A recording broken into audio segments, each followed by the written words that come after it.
Leicester সিটির জন্য তো কারো খবর বটে, বাংলাদেশের ফুটবল ভক্তদের জন্য বোধহয় খবরটা আরো বাজে এবং দুশ্চিন্তার। নভেম্বরে আন্তর্জাতিক বিরতিতে বাংলাদেশের জার্সিতে হামজা চৌধুরী মাঠে খেলতে দেখার অপেক্ষা সবার। তবে সে সম্ভাবনা এখন অনিশ্চয়তার দোয়া চলে, কারণ ইনজুরিতে পড়েছে বাংলাদেশি বংশোদ্ভূত হামজা। ব্যাপারটি নিশ্চিত করেছে হামজা চৌধুরী ক্লাব লেস্টার সিটির বস স্টিভ কুপার। ট্রেনিং এ কাঁধের হাড় সরে গেছে 27 বছর বয়সী হামজার। প্রিমিয়ার লিগে বুনমাউথের বিপক্ষে ম্যাচের আগে আনুষ্ঠানিক প্রেস কনফারেন্সে হামজার ইনজুরি নিয়ে কথা বলেন লেস্টার সিটির কোচ স্টিভ কুপার। কবে সেরে উঠতে পারে সে নিয়ে রয়েছে অনিশ্চয়তা। কাঁধের হাড় সরে যাওয়ায় বেশ বড় ইনজুরি। শুধু এটাই আশা করব যে ইনজুরি যেন গুরুতর কিছু না হয়। কতদিন মাঠের বাইরে থাকবে এখনই বলা সম্ভব হচ্ছে না।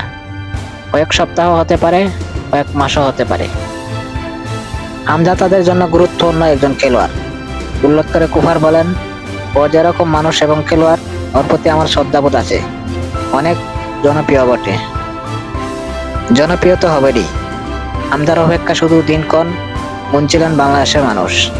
বাংলাদেশের পাসপোর্ট পেয়ে গিয়েছিলেন, বাহুবে পেয়েছে তার ব্যাপারে ইংলিশ ফুটবল অ্যাসোসিয়েশন এফের ছাড়পত্র। শুধুমাত্র বাকি রয়েছিল ফিফার প্লেয়ার স্ট্যাটাস কমিটির ছাড়পত্র আর লেস্টার সিটির অনুমতি। এই প্রক্রিয়া শেষ হলেই হামজা নভেম্বরে বাংলাদেশের জার্সিতে মাঠে নেমে যেতে পারতেন, কিন্তু সেই সম্ভাবনা আবারও রূপ নিল শঙ্কায়।